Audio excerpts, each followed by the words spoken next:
Hey, 30-06 John here, and today what we're going to be loading up are 450 Bushmaster hunting loads. A lot of states require the use of a straight-walled case for deer hunting. That's one reason why the bolt-action 450 Bushmaster rifles became popular. It is a pretty big thumper, so you don't really need a super heavy bullet. This is a 250 grain FTX bullet, one of my hand loads. We're going to be loading up this round and another one.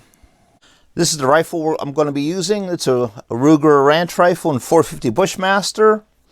On it I have a Leopold VX3 1.5 to 5 scope.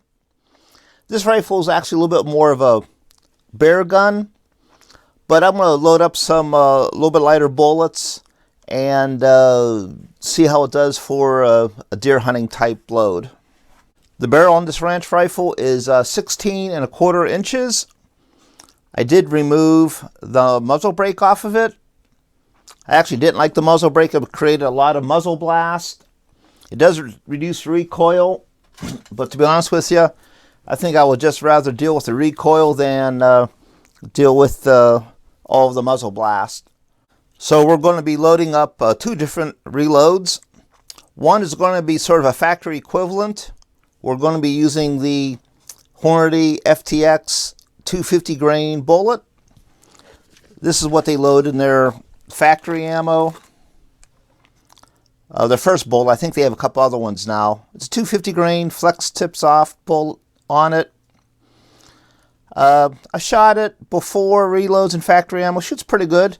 I've never actually killed any game with it though. The next, the powder for this load is going to be Lil Gun. It's a general rule of thumb. What I've read is that 38 grains of Lil Gun plus the Hornady FTX 250 grain bullet pretty much duplicates the factory equivalent load. For primers, we're going to be using the Remington 7.5 small bench rest primer. Our next load we're going to be using is a little bit different bullet. It's a 240 grain XTP mag bullet, 0.452 diameter. This bullet is used mainly for the 460 Smith & Wesson, 454 Casull. The mag at the end of the XTP means it's rated for higher velocities. For deer hunting, it should be fine. We're going to be pushing it pretty fast, but it should be fine. The powder for this load is going to be different. We're going to be using Winchester 296 ball powder. Load data that we're going to be using today is coming from the Hornady Reloading Manual 11th edition. They have some nice information here. A lot of load manuals don't. So we're using the 250 grain FTX bullet. Lil Gun, they say the max powder is 37.9. We're actually going to be using 38 grains of Lil Gun. And our other load, using the 250 grain XTP mag bullet. It shows here Lil Gun. We're going to try Winchester 296. And it says here the max is 38.8 grains. I think we're going to be using 39 grains of 296. Even though it's a couple tenths over, H110 and 296 are the same powder.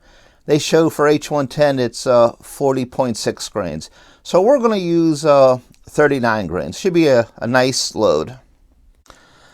For brass today, I'm going to be using this Hornady 450 Bushmaster brass. When I bought the rifle, I bought 100 pieces of new brass, and I bought 2 boxes of factory ammo. For reloading, I'm using the lead turret press. I'm using a Hornady 4-die 450 Bushmaster reloading dies. I'm not going to show all the reloading steps, but I just want to make a point that after the bullet is seated, one of the important things with the 450 Bushmaster is it has to have a good taper crimp on it, since it headspace on the mouth. And you should measure this with a caliper to make sure that it is about 0.474, 0.475. So let me do that. Let's measure the case mouth. It's out of focus. There it goes. Okay, let's see what we got there. That's a little bit. There we go. 0.474.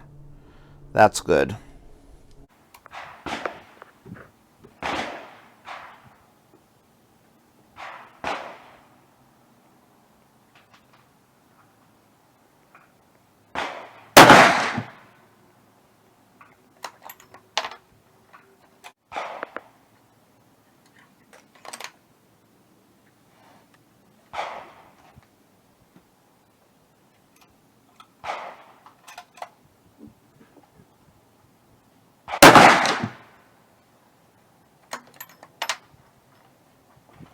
All right, we're back from the range.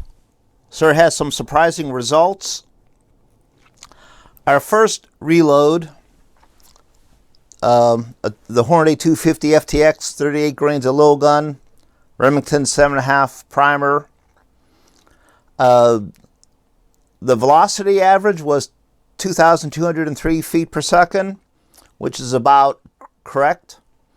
We shot a 4-shot group. This is at 100 yards. Of a 2 3/8 inches.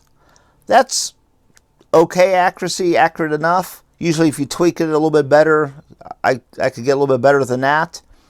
Also, that scope is a 5 power max. At 100 yards, sort of a little bit limiting. The real surprise was the other load. This is the Hornady 240 grain XTP mag, 39 grains of Winchester 296. Remington 7.5. Even though it crimped good, you could tell that the crimp wasn't having enough pressure. I think that's because when I was crimping it, it was crimping right over the cannula on the bullet. And I don't think that created enough pressure, enough tension. My chronograph velocity was very low compared to what I was expecting. 1,900 feet per second average. Also, the highs and lows were pretty much more extreme than the little gun. Also, when I was shooting, I was aiming right here, and the bullet impact was to the left, but also very extreme. So one bullet impacted here, one was about 3 inches low, one was about 3 inches high. I shot at this bullseye first. That's where the bullet impact occurred. So if I overlay that here, that bullet impact would be right here. So this is a 7-inch group. Almost all of it is in vertical dispersion. So I heard that, you know, Winchester 296 H110, if it's not a heavy load, if you try to do a light load with it, gives you erratic results. This is a good example of it right here. I believe it would have worked fine if I had more crimp. I followed the loading manual. The cartridge overall length was 2.060, just the same as the Hornady manual says it should have been. My velocity should have been around 2,200 feet per second. When I chronographed it and only saw 1,900, I knew I was going to have problems with this reload. So, thinking about this, you know, and I've heard this before, whenever you reloading the 450 Bushmaster, 250 grain and lower, the best powder to use is little gun. And then heavier than 250 grain is when you start using Winchester 296 H110. Here's a close-up of the cases and the bullets. As you can see, the 250 FTX bullet does not have a cannula here, so when you crimp onto it, you're pushing right into the bullet itself. The 240 XTP mag bullet, when I crimped it to the overall length in the Hornady manual, it actually was right at the cannula. Let me zoom in on that a little bit closer. So not having a good solid crimp doesn't allow the cartridge when fired to build a full pressure, and the bullet is already moving down the barrel before full pressure is built up. And that was shown by the inaccuracy of the group and also the reduced velocity of only 1,900 feet per second. Should have been about 2,200 feet per second per the Hornady manual. So at this point, I would say the 250 grain FTX with 38 grains of load guns is a good deer hunting load that basically duplicates factory. But a 240 XTP mag using Winchester 296, I can't recommend this load until I figure out what's going on with it. Anyhow, that's all that I have for today. Everyone, thanks for watching. Please hit the subscribe and the like button if you like this type of content. Everyone stay safe, and thanks for watching.